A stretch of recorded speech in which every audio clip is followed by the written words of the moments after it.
I'm Amy Davidson. Welcome to today's Council on Foreign Relations meeting with Senator Lindsey Graham from South Carolina. Senator Graham was first elected to the Senate in 2002 and, as you all know, has been particularly outspoken on foreign policy issues. He served in the Air Force and is today one of only 3 senators in the Guard or Reserves. Senator Graham will be delivering remarks about the P5+1 Iran nuclear negotiations before sitting down for a conversation with me and questions from members. I would also like to welcome the CFR members from around the nation and the world participating in this meeting through the live stream and teleconference. We'll hear from them during the question and answer session. And thanks.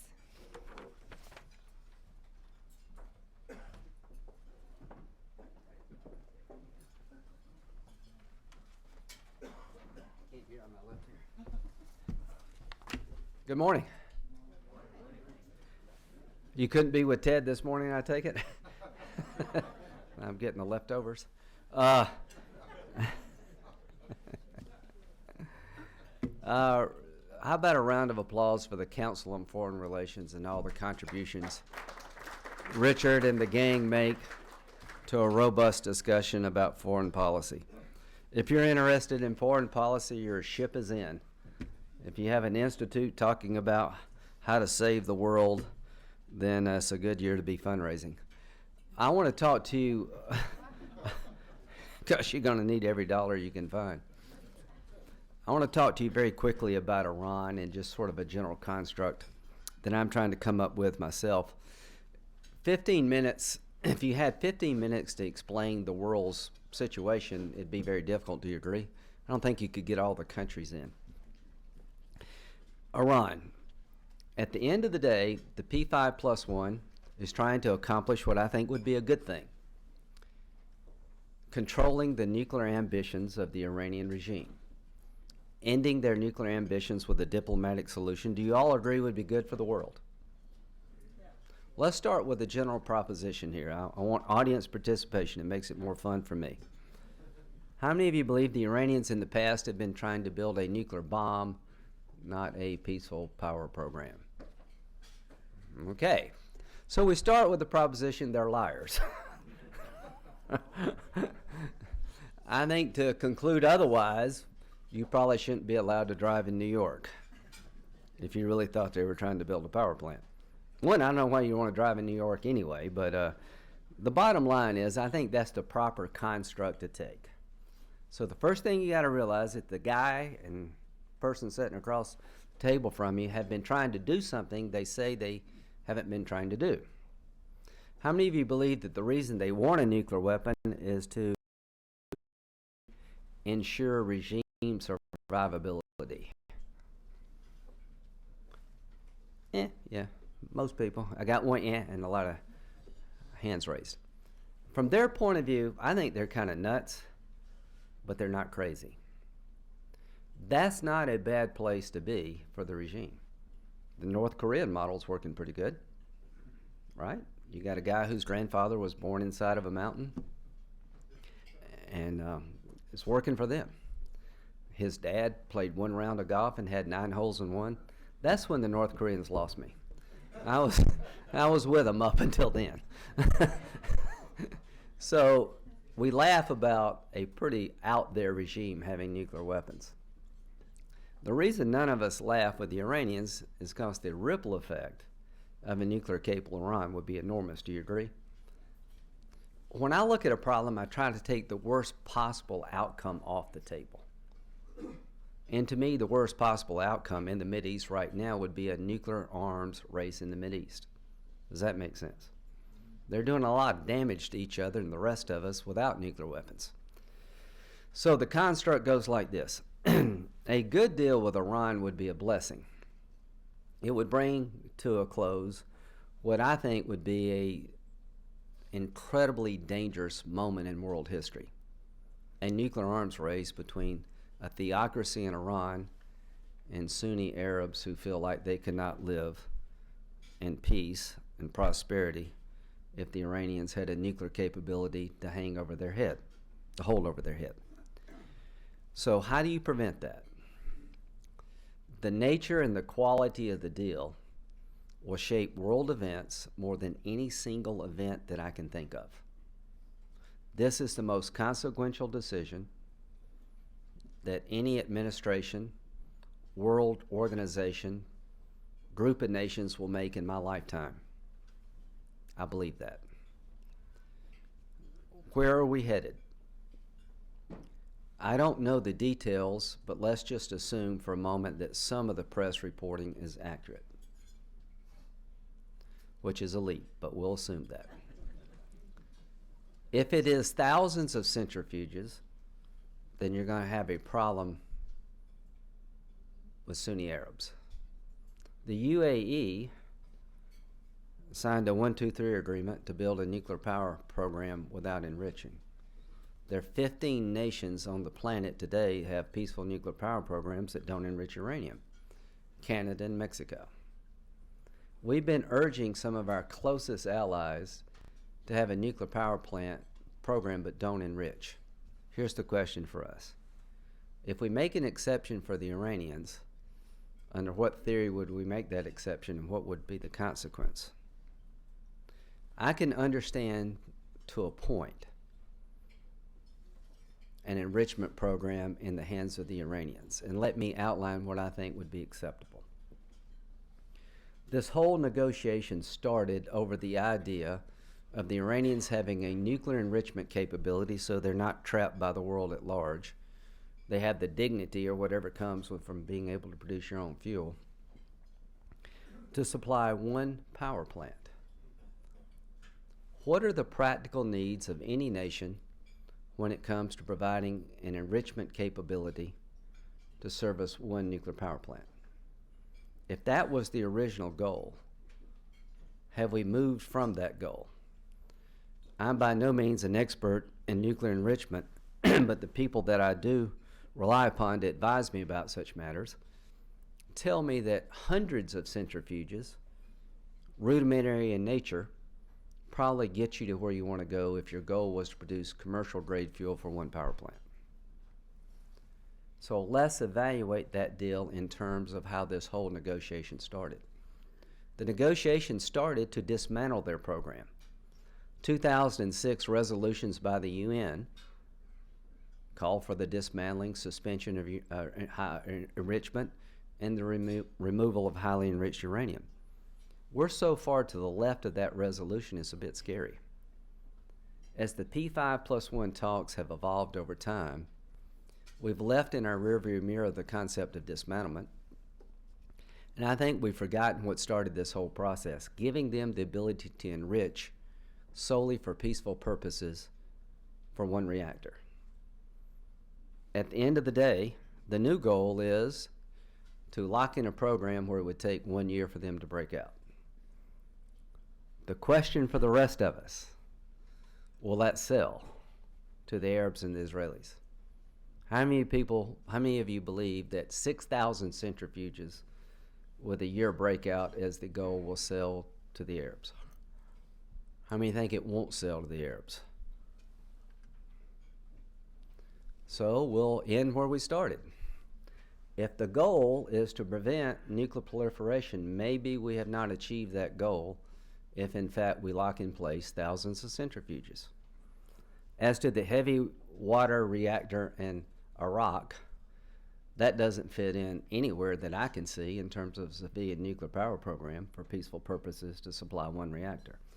As to the highly enriched uranium that may be left in the country, under the 2006 resolution, all of it should be removed. The P5+1 talks are ongoing, and here's what I think the response in Congress will be. If there's a framework by the end of the month, sometimes in April, there will be a vote in the Congress, Corker, Menendez, Graham, other people, requiring any deal between the P5+1 to come to the Congress for a vote of disapproval when it comes to lifting congressional sanctions. Are you familiar with the 1-2-3 agreement under the Atomic Energy Act? It kind of copies that. Under the Atomic Energy Act, Section 123, there's a requirement that Congress approve, disapprove, or remain silent on commercial deals between the United States and a foreign nation. We've done that 24 times, including Russia, China, Argentina, and that rogue nation, Canada. So, if the Congress feels a need to review nuclear power agreements between the United States and countries like Canada, I find it impossible that we would take a pass on the uranium deal. So using the construct of the 123 agreement as a precedent, what I think you will have is the Corker legislation will become law. There will be a veto-proof majority voting in April to make it law. And here's what it says. Within 5 days of a deal being announced, it has to come to the Congress, and within 60 days, we'll have hearings, debate, and a vote. And we'll have to get 60 votes to disapprove the agreement. And the reason Bob and I agreed to do it that way is it requires 6 Democrats to join with the Republican Party if all of us voted against the deal before you could disapprove. Some fear that we would say no to anything Obama did. I promise you this, there are people in my party who would do that. I'm not one of them, because a good deal would be a godsend. And it's not like I have run out of things to disagree with the president over. So this vote will be coming up in April, and I think there will be an overwhelming bipartisan support for the concept that no congressional sanctions will be relieved permanently until we have a say through the disapproval process. I think that makes eminent sense and is what the Congress should do with this president and any other president. A couple of scenarios that worry me. What if the president took the deal to the UN Security Council before he came to Congress? What if the P5+1 reached an agreement with the Iranians and he tried to get it approved at the UN Security Council, relieving the UN sanctions, the EU sanctions, and all other sanctions other than congressional sanctions? That would be met with a violent response in the Congress. I don't think that's good for the country, to take a deal that could affect world order to an international body before you take it to your own people. Here's what I hope would not happen. That in the process of trying to get this deal approved by the UN, you break a relationship between the Congress and the United Nations itself. I'm an internationalist when it comes to the Republican Party's foreign policy. I'm in charge of the 150 account, the Foreign Operations Subcommittee, all foreign aid, all money that we spend on the UN. I wanted that job because I think it is a tool to enhance our national security every bit as effective, if not more so, than kinetic tools. I do believe in building up others that would be willing to live in peace with us is part of winning the war on terror, actually the dominant part. And the kinetic part is important, but quite frankly, a smaller piece of the puzzle. The last thing I want is to be put in a box where I have to take the UN on. If the president changes course regarding Israel and the peace process and would allow a UN Security Council resolution to go forward defining the peace process at the terms of a peace agreement without getting agreement on the ground first between the parties, there would be a violent backlash by the Congress, bipartisan in nature. But the one that would create equal amount of backlash would be an effort to go to the UN before you came to the Congress. So Richard, you asked me about the P5+1. Keep it up, negotiate the best deal you can, get ready to justify it to the Congress, to the American people and the world at large. And if you fall short in our eyes, that doesn't mean that we're saying stop. It just means we're saying not good enough. That's all it means. To my last day as a member of the Senate or any other job I may have, I want to pursue a peaceful end to the Iranian nuclear ambitions without firing a shot. Because here's what happens if we can't find a peaceful resolution. It means military force. How many of you believe that the Iranians no longer believe that America would use military force to stop a breakout? Until they believe that, we'll never get a good deal.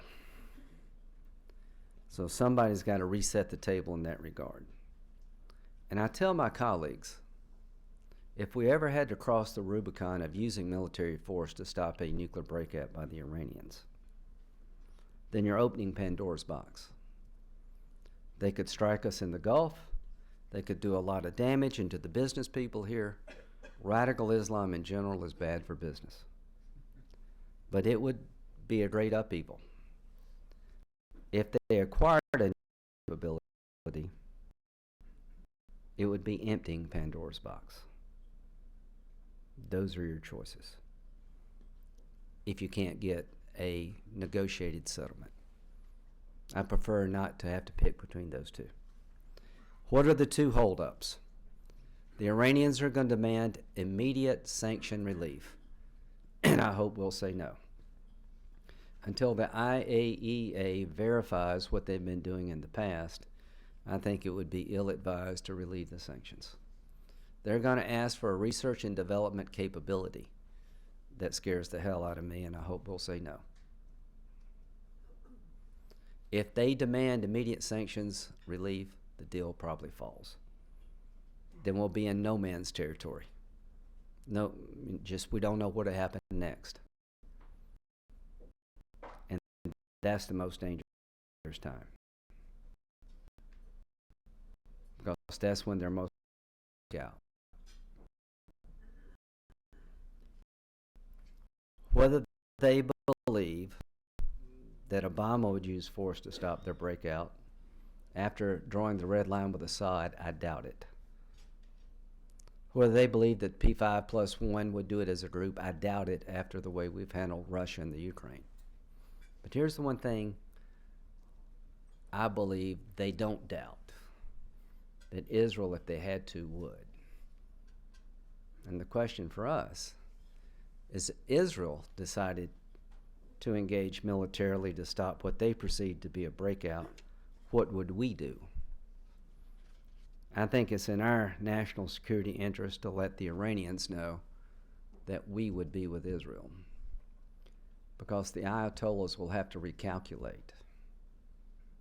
They know they cannot withstand an assault from America, that their regime survivability would be in question. They probably calculated they could withstand an Israeli attack.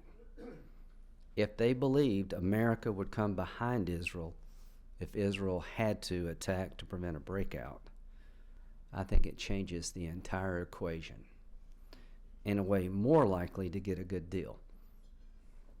Only time will tell, but in just a few weeks, Congress will take the first step in the P5+1 negotiations beyond sanctions. And that step will be, you cannot deal us out. We will not tolerate a deal that lifts congressional sanctions without us looking at the deal and voting on it. I don't know how this movie ends, but I do hope it ends well. Thank you for having me.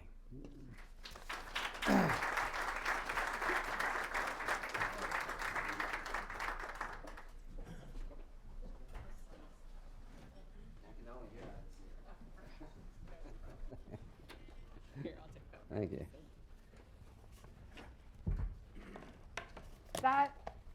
Thank you so much. That was a Was that 15 minutes? Yeah, That good. was, That's the first goal. that was a pretty stark picture of the choices. And I think it gave us a sense of what you see as a bad deal and what you would see as a ideal deal. But what if what the administration reportedly has on the table, or something even just a little bit better, what if that's as good as it gets in terms of the deal? What if it really is, as the administration has suggested, that or the Iranians walk away, no more inspections, no more, and the Europeans maybe walk away too, blaming us for a breakdown? Does that make the deal look better? And Well, how many times have you heard that no deal is better than a bad deal? Well, I believe that. So what are we trying to accomplish here? We're trying to give them what they say they want, a peaceful nuclear power program. I have zero problem with the Iranians having a nuclear power capability. I've told you I have no problem with a small enrichment program designed to service one reactor. If you really want what you say you want, we can get there. If you want more, then no. So, what are we trying to avoid?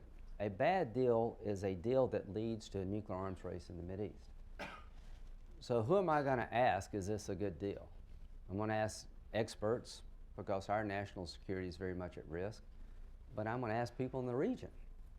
And for all of us in this room, if it is perceived by Israel and the Arabs to be a bad deal that will lead to the consequences of what I'm saying, a nuclear arms race, then I hope we'll all say that's a bad deal. Can you imagine a good enough deal that Israel doesn't approve of, or is that an essential component of? I don't think, we're not giving Bibi a veto right, but at the end of the day, they're a stakeholder, right? So, I mean, we all have an interest here. Given Iran's behavior without a nuclear weapon, one would have to question where they would head if they had sanctions relief. So let's say tomorrow that we relieve sanctions. What would they do with the money? Would they build schools? Would they build hospitals? They're toppling 4 Arab governments as we speak. 4 Arab nations, 4 Arab capitals. They're building ICBMs that could hit us. They're still the state's largest sponsor of terrorism. And when the president gives a New Year's greeting to the Iranian people and he says, speak up, speak out, doesn't realize that you don't speak up and speak out in Iran? You'll go to jail or get killed. So that was sort of the low point to me when the president made a direct appeal to the Iranian people to have your voice heard, and he praised this regime for their compliance with the interim agreement. So the Israelis' view of the deal will be important to me. The Arabs' view of the deal will be equally, if not more important.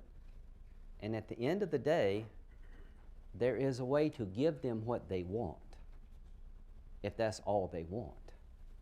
But I am not going to have on my resume giving them a deal that results in a North Korean outcome.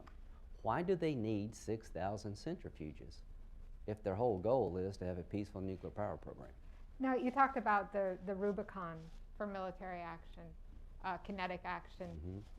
What is that? What's your red line? Is it that John Kerry comes home without anything? Is it that something happens afterward? Where's the moment when we know that, in your view, it's time to turn to military action? Well, Israel has 4 red lines. I haven't formed one yet, and I will think of it and get back with you. You'll be the first to know. A red line would be a technologically driven red line. I mean, I'm not a nuclear expert. At what point in time does this program mature to the point that a breakout could be imminent? So I would get with experts to kind of draw some red lines in terms of their nuclear program. If I were president, I would communicate those red lines in uncertain terms and urge them not to cross. Let's get back at the table, see if we can give you a nuclear power program for peaceful purposes. But if you cross these red lines, what would a military strike look like? In my view, we've gone too far now to probably be able to destroy the nuclear capability they've created, at least that what we know of. So a military strike at this point would have to be fairly massive. It'd have to be sustained. No ground component. But to really do damage to this regime and make them pay a price for crossing that red line, you'd have to take their offensive capability into the equation. Look at their Army, look at their Navy, look at the Revolutionary Guard, look at their rocket program, and put all that on the table in terms of a potential target. So you're seeing a massive military move, either with Israel alone or with us backing up Israel once that if they cross red lines, yeah. started, and yet you don't see a ground component to that. You think that airstrikes alone are enough to set back this program? You know, the deal on the table reportedly has a 10-year window. Right. Do you think that airstrikes can go better than 10 years? Yeah, I think what the airstrikes that I'm talking about, if they cross the red, there's a breakout. I mean, all of us should want to stop a breakout, right? Nobody wants them to break out. Well, if you can't negotiate a settlement, then you got to have a credible military component. So the credible military component would be to put a large set of targets on the table, not just a few, to make the regime believe that their very survivability is at stake. That means their Navy, their Army, their Air Force, their offensive capability. Does that include civilian targets like industrial capability? I'd ask my military commanders what would put the regime's offensive capability at the lowest ebb. Because if you're going to do it, okay? Don't play around with it. Don't say you're going to do it, not do it. And yet you're saying to not go in any ground way, that this is all. I just don't see that to be getting me to where I would want to go. I think the regime will fall one day as all theocracies and thugs eventually fall. Putin will fall one day. All this will happen one day. ISIL will be defeated and destroyed one day. The only question is how much damage will be done between now and the time that occurs. And what I'm trying to do is stop the ability of a rogue regime, a theocracy like Iran, from acquiring a nuclear capability that throws the world into chaos we've never seen before. How do we avoid getting into a loop where we bomb and they rebuild and the relations get worse and the region gets more toxic? I think here's what you do. The most toxic event in the region is a nuclear arms race. Do you agree with that? That's pretty toxic. You don't? Okay, well, I do. Okay, I don't think we do. The Israelis have nuclear weapons. Don't you all suspect that? I wouldn't bet against it, would you? Not one Arab nation has felt the need to get a nuke because of the Israelis. All of them will tell us, to my face anyway, if they get a nuclear capability, we're going to match it, they, the Iranians. So the toxic event that I'm trying to prevent is a breakout of a nuclear arms race. Here's what you got to tell the Iranians. If you truly want a nuclear power program for peaceful purposes, it is yours to have, period. If you want more, you're not going to get it, and if we have to go to war, you're going to lose. They should be more afraid of us than we are of them. They've got a pair of twos. We've got a full house. But it's a pretty complicated game going on. Not really. No, looking at the region. Not really. Do you, Not in my mind, anyway. Well, look at the it's simple if you're looking at Iran and the nuclear issue, but Iran and ISIS, Iran and Syria, Iran and Iraq. Looking at the region, do you see any areas where we might actually have shared interests with Iran, where it could advance American interests and stability in the region to find ways to cooperate with them? No. No. Iran and Iraq is not a good deal. Here's what we're going to do. We're going to have a military strategy to defeat and degrade and destroy ISIL that won't work, but it will destroy Iraq.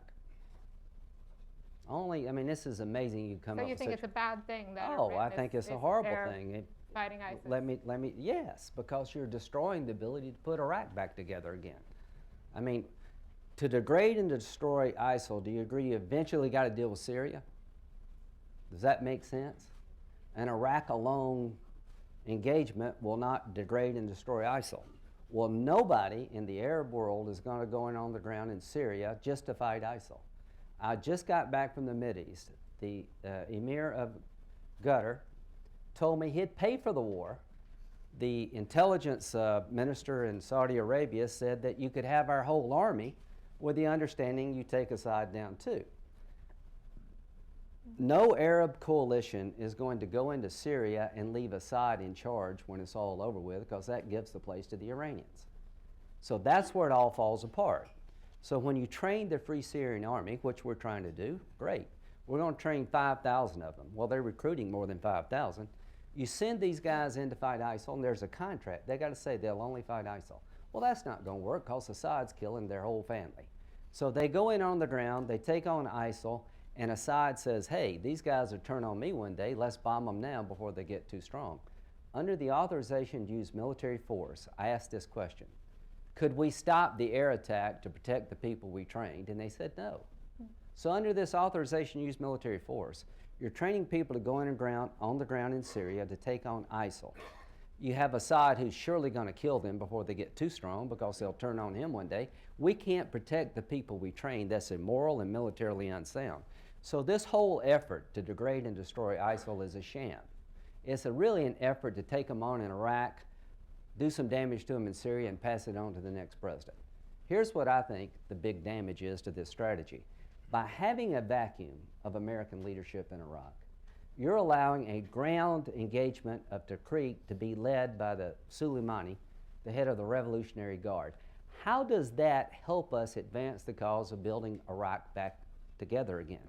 What's going to happen in Tikrit? How do you hold and clear when the Shia militias, a puppet of Iran, are in charge? And how the hell do you go into Mosul with this construct? So I think the Iranian involvement in Iraq, while it's degrading ISIL, is a very bad move for us and a death blow to any future of Iraq if it continues. You mentioned the leaving things for the next president, and you also referred to your Senate colleague Ted Cruz just announced that he's running for president. Do you have confidence in how a President Cruz would handle nuclear negotiations or a nuclear crisis with Iran? Ted with nukes. Ted with nukes. Let's see.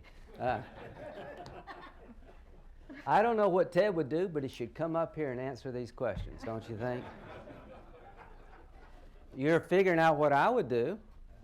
I hope every candidate would come up and talk to the Council on Foreign Relations about how they would handle this complicated event. I hope the Republican Party will not only just attack Obama, but offer solutions.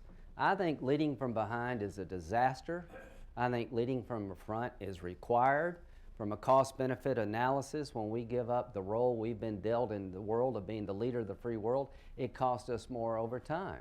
This flirtation with isolationism in my party, I stood up to it when it was hot as fire, and now it's a little bit cool. Leading from behind is ahead of where Rand Paul is at. Well, Rand Paul's got to move forward to catch up with leading from behind. There are people in my party to the left of Obama. At least Obama would kill Anwar al-Awlaki without getting a court order. I mean, at the end of the day, we're having a debate in the Republican Party about sequestration. Well, let me ask you about that. Senator John McCain, yesterday on CNN, he was asked if he was endorsing Cruz. And he said, I'll quote him, you know, Lindsey is the one I think knows best about national security. So is Senator McCain going to get what he wants? How would President Graham's foreign policy differ not only from President Obama's, but referring to what you just said, from that of other possible Republicans? Well, if we went to the Iranian model of the Assembly of Experts, who get to pick the next Ayatollah, and made John in charge of that, I'd be in good shape. I don't see us going the Ayatollah route. Having John's support means a lot to me because I admire him greatly. He suffered for his country, unlike very few people. He's a patriot to the core. He was for more troops in Iraq when everybody wanted to leave. He took on Rumsfeld in his own party when he thought Rumsfeld was wrong. Like him or not, he stood up to torture because he knows that's not who we are. I admire him greatly. And when he said he thought I'd be a good commander-in-chief, that was a big moment. It's very touching to me. But I got to stand on my own. And here's what I'm trying to offer people. I know the limitations of kinetic operations. How do you defeat radical Islam?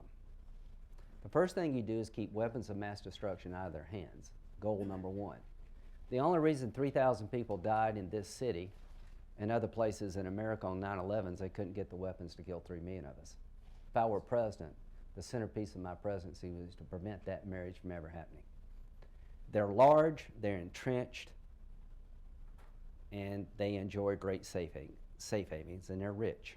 My goal would be to take every radical Islamic organization, make them small, poor, and on the run, and stay after them wherever they go, but spend most of my time building up the capacity in the region of people who would live in peace with us. Through the 150 account, through the business people in this room. Because the only way you win at the end of the day is you build up those in the region who would live in peace with you. The KKK was an extremist group that marched by the thousands in Washington's in the 20s and 30s. I'm the first time I ever went to school with an African American child, I was in the 6th grade. Democracy's hard, folks. Within the first 100 years of our own country, we went to war with Mexico, Canada, and ourselves. So we got to have a little bit of patience. And here's what I'm telling you, you should be optimistic. Most people in the region do not want to turn their daughters over to ISIL. Most people in the region will be culturally different, but they have similar hopes and dreams to the people in this room. While the Arab Spring, as Richard says, has been replaced by a 30-year war, it is real, it is true. To expect a young Arab or a young Muslim person to live in a dictatorship for our convenience because we get along pretty well with the dictator, those days are over. Would you live in a dictatorship for somebody else's convenience? So we got to fight within the faith. We're reconstructing how you run the Mideast, the strongman rule versus some form of representative government. All this is going on at the same time, and America has abandoned her traditional role of leadership. Now, speaking of the people in the room, I'd like to, at this time, open things up for questions, invite members to join our conversation. A reminder that this meeting is on the record. It is. It is. And wait for, just a little advisories, wait for the microphone, speak directly into it, and please stand, state your name and affiliation. Limit yourself to one question and keep it concise to allow as many members as possible to speak. And I would like to remind national members to email their questions to questions@cfr.org. Right here.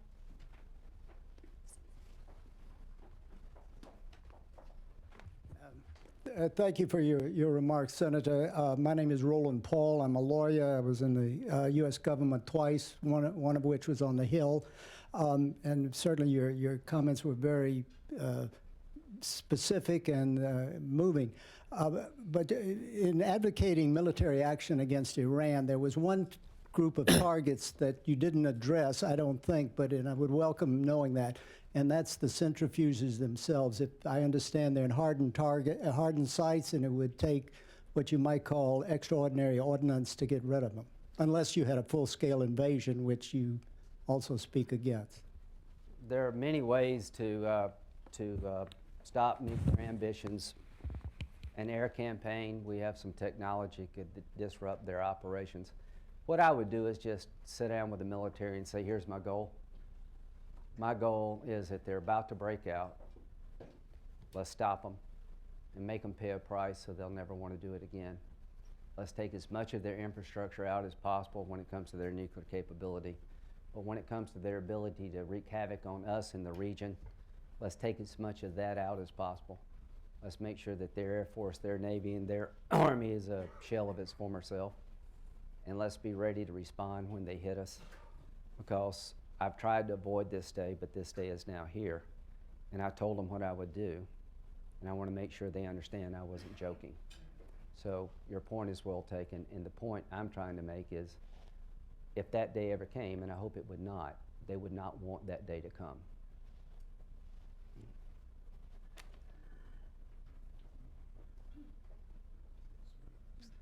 Thank you. Hi, Senator Graham. My name is Nancy Lieberman, and I'm a lawyer at the Skadden Arps law firm in New York City.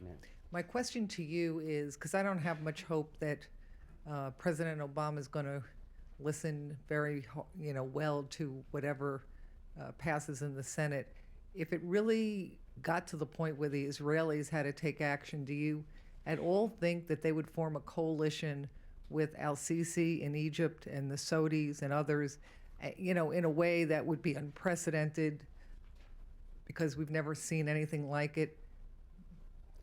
Well,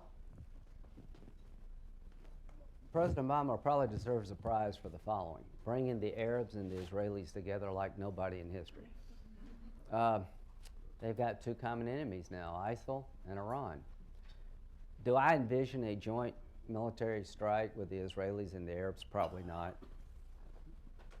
If Israel had to go, would we go behind them, is what I ask. I mean, the question for the country and the world is, what would happen if Israel tried to stop a breakout? I want to be on record as saying I would support Israel. I want to be on record that I would vote for an authorization. No matter what Israel's reasons were, no matter if their red line was very different than yours? Well, I'm assuming that their red line would be something that they would have coordinated with us on, and they would. They have. I'm assuming they just don't wake up one day and want to pick a war with Iran because, you know, at the end of the day, who's the most likely target for a response, us or Israel? So the Prime Minister of Israel is not going to start a war for the heck of it. And the breakout that I'm envisioning would be something that would be verifiable. So at the end of the day, I don't know if the Arabs would join in a military strike, but I tell you this, there wouldn't be a whole lot of objections. Have you been to anybody been in the Mideast lately? Have you ever seen it like it is today? I mean, people are genuinely worried that the Iranian behavior is driving the region into a spot it's never been before. I think there could be a bloodletting like you haven't seen in 1,000 years. The Arabs and Turkey met in Cairo because we're not coming up with a game plan. I think you could see a Turkey-Arab coalition form to start pushing Iran and their proxies back in several capitals throughout the region. Then you'll have a wholesale sectarian war on your hands.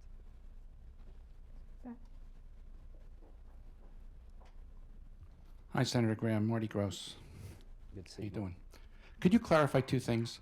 When people talk about a one-year breakout, are they talking about 1 year to having enough material for a bomb or the actual bomb? And the second thing is, can you imagine an acceptable deal that doesn't provide for inspections anywhere, anytime? No, as to the first.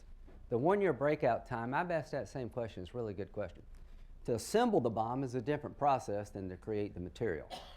They tell me it takes about 90 days to put all this together. That's assuming we know how far down the road they are. How many of you feel really good about the insight we have into Iran? I don't. You know, Fordow came about in 2009. Natanz was, you know, we found that out about from distance, but we're just lucky to find out about the Fordow enrichment facility. Parchin, they won't let us go and see what they've been doing about weapons triggers. So at the end of the day, I've asked that question and have not gotten a good response back. So I don't know what the 1 year entails. Is that assembly on top of the material making enterprise, or does it include both?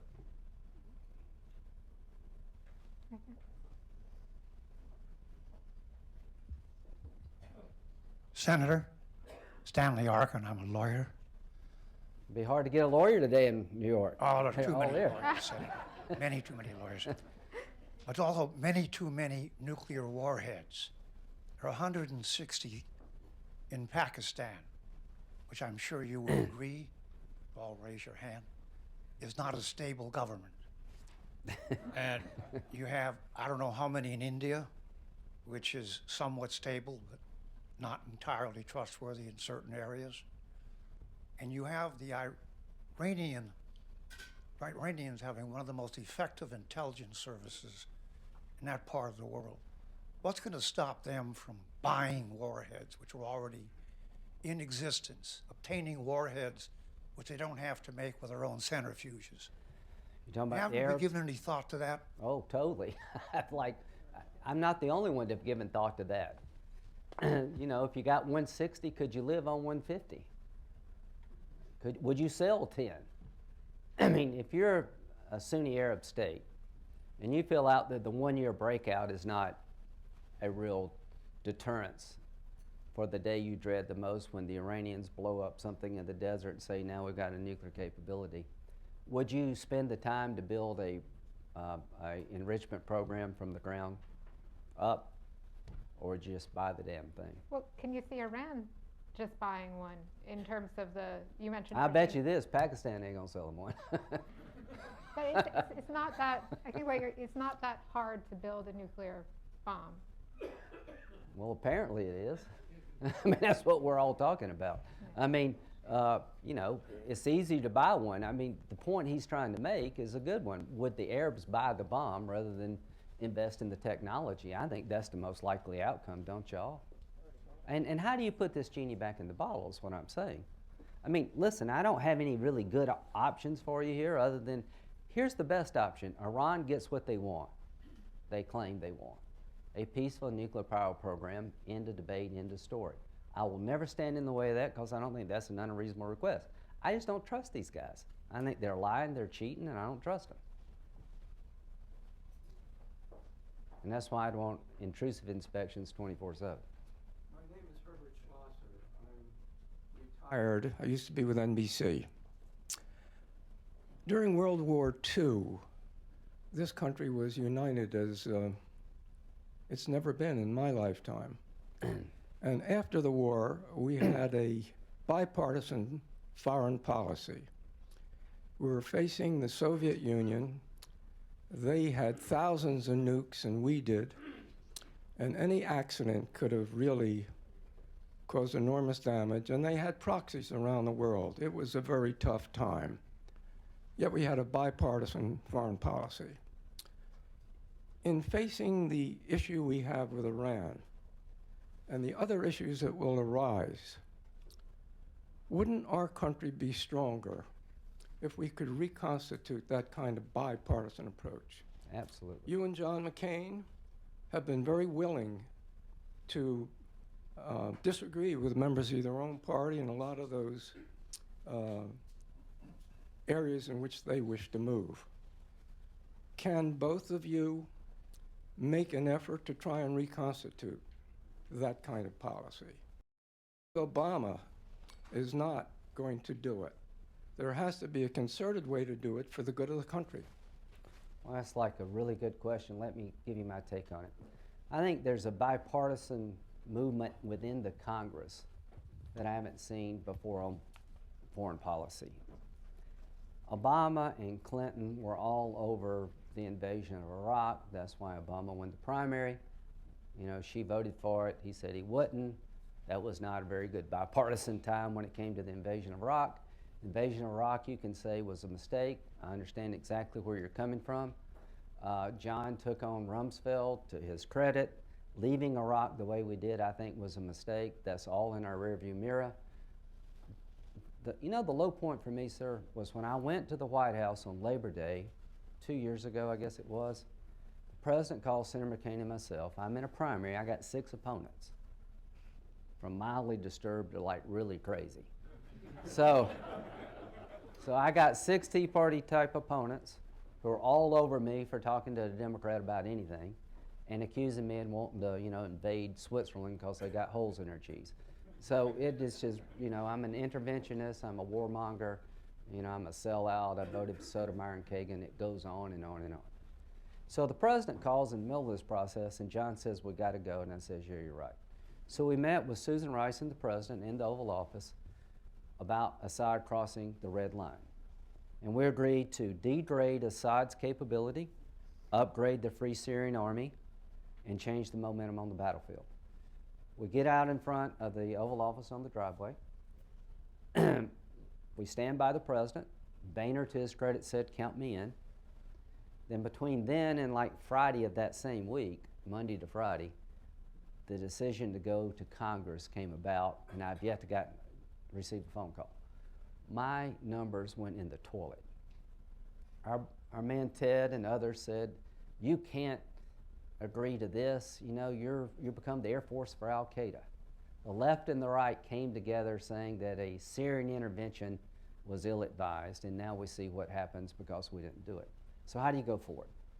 Corker is the right guy at the right time. Corker and Bob have formed a pretty good relationship, and I've tried to build upon that. Mitch was going to bring the Corker-Menendez-Graham bill up for a vote through Rule 14. Of it, to his credit, he agreed. We don't want to lose Democratic support. The letter with Cotton hurt some, but the reason I did it is when he threatened to veto the bill, that was enough for me. So I think in April you're going to see the beginning of a bipartisan effort to make sure that Congress is not dealt out of these negotiations. And we'll have more than 67 votes. Now, can you take that and build upon it? how many of you believe there has to be an American component on the ground in Iraq and Syria to make sure ISIL is eventually degraded and destroyed? And most people don't want to hear that, but I want to help President Obama have the cover to do that. 3,000 is not enough. Leaving troops behind in Iraq, Afghanistan. I'm going to get a bipartisan resolution supporting the president's decision to leave a residual force behind in larger numbers. So hopefully, going forward, we can support the president's decision not to pull the plug on our presence in Afghanistan.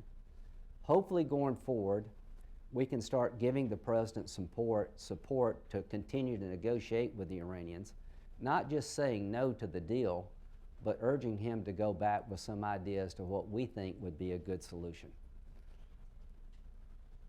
The resolution is the beginning of that process if we get more than 67 votes. Thank you. Thank you, Senator Graham. Paula DePerna, NTR Foundation. Building on the question of bipartisan and changing the subject slightly, what would be better than Senator McConnell suggesting that 50 governors flout the Section 111 rules on climate change? I know you have been a leader on climate change, setting aside the issue of the coal industry, which I understand his state-based concerns. That doesn't strike me as a bipartisan, and there's a place for a little more bipartisanship. Yeah, when it comes to, climate change being real, people in my party are all over the board. There was several resolutions. Where are you? I did the trifecta. I said that it's real, that man is contributing to it in a substantial way. But the problem is Al Gore's turned this thing into a religion. Climate change is not a religious problem for me. It is an economic, it is an environmental problem. So I think the Republican Party has to do some soul searching. Before we can be bipartisan, we got to figure out where we are as a party. What is the environmental platform of the Republican Party? I don't know either. So I'd like to come up with one. I'd like to have a debate within the party. Can you say that climate change is a scientifically sound phenomenon, but can you reject the idea you have to destroy the economy to solve the problem is sort of where I'll be taking this debate. One last thing about bipartisanship. Repairing the damage done to sequestration from sequestration is the best opportunity for Democrats and Republicans to prove we love the country more than ideology. And I'm going back to your question. We'll have the smallest Army since 1940, the smallest Navy since 1915, a one contingency Marine Corps, a Air Force with 30 fighter squadrons grounded without the enemy firing a shot. You've got damage done to the 150 account that destroys all the gains we made on malaria and AIDS and all the good things we've done in the developing world. What I hope to have happen with Senator McCain's leadership is a bipartisan buyback of what's left on sequestration using a Simpson-Bowles formula where Republicans will generate some revenue by closing deductions in the tax code for the few at the expense of the many, and Democrats will engage in some reasonable entitlement reform that will buy back sequestration over a period of time so that we can defend our nation. And it's just not the Department of Defense, it's the CDC, it's the NIH, it's the FBI, it's the CIA, it's the National Defense Agency. All I can tell you is that radical Islam is on the rise. They represent a direct threat to our nation. We're living on borrowed time. 4,000 foreign passport holders intermingle with ISIL and growing. An existential threat to the state of Israel. And our response is to disarm and reduce our capabilities in a variety of ways to defend our values and our nation. If there were ever a moment for bipartisanship to take over Washington and fix a problem, it is in the area of replacing sequestration. Well, I think the next question we have from a national member, who I hope will keep emailing in questions, sort of gets to that bipartisanship issue. It's from Stephen Zach of Boyce Schiller in Miami. And the question is, do you think the congressional letter sent to President Obama today will have any effect on negotiations? Not really. After the president threatened to veto Corker Menendez, which says we're not going to agree to lift congressional sanctions we created unless we have input, when he threatened to veto that, then I said, hey, wait a minute. Everybody needs to understand that's a no-go. Ayatollahs included. It won't. It was a dust-up. At the end of the day, people have got to vote here pretty soon on whether or not they believe the Congress should be involved in lifting congressional sanctions, whether or not they want to look at the deal before congressional sanctions are waived. Here's what I believe with all my heart and soul, that most members of Congress, regardless of party, are going to insist on looking at this deal before congressional sanctions are lifted, just out of love of the institution and the right role of Congress to play when it comes to our foreign policy dealing with congressionally created sanctions. So I don't think the letter will change the vote tally much at all. Well, then a quick follow-up about a different congressional letter, the one that was sent by 47 senators, including you signed That's the one it. I just talked about, the Cotton letter. So Yeah. I don't think it's going to matter. Today there was 374 House members. Yeah, that was. Yeah, that was a game changer. I didn't see that one coming. So here's what you see. Bipartisanship is breaking out in the area that we want to look at the deal with Iran before we lift sanctions, period. Now I'd like to take it to the next level. I'd like to have a bipartisan deal to replace sequestration before we reduce our ability to defend ourselves against a growing threat. I'd like to be on record saying, President Obama, if you leave troops behind in Afghanistan, you've done the right thing, not the wrong thing, and give you cover. And let we all own a continued presence in Afghanistan. I mean, the President of the United States shouldn't have to go it alone.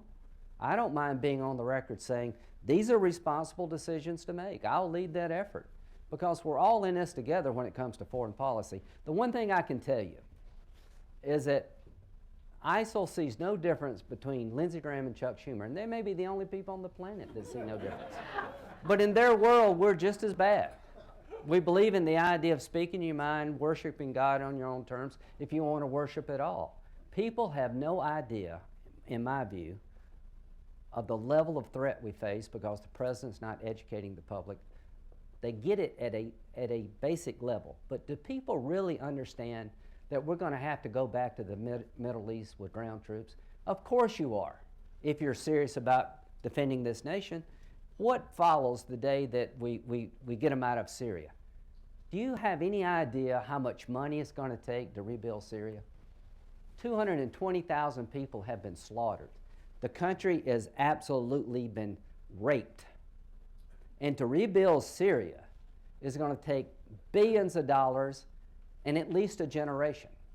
And if we don't have a ground component on the ground, keeping the factions away from each other so we can buy some time and space to create a political solution where the Alawites believe they're not going to be slaughtered, then we'll have made a huge mistake.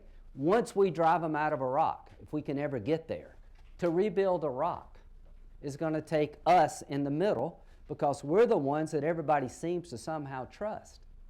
So if I run for president, here's what I'm offering the country. Are you? Well, I said if. An honest discussion about the world as I see it.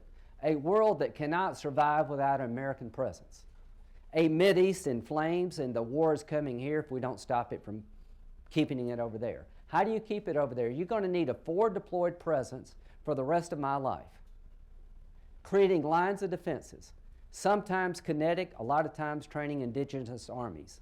An intel community that can see and hear before they hit us because they don't mind dying. Bring on the virgins. That's the first prize, is to die in their cause. So the way you stop them is you find out about what they're doing before they can hurt you. And the way you keep them contained is you partner with people over there who will do most of the fighting. But if you withdraw, you're going to get the same thing all over again. It's going to be Groundhog Day. And I'm so sorry, but I think we're out of time. That was a strongly worded note to end on. Yeah. Thank Senator, you very much. Thank you so Thanks much. for having me. And thank you so much.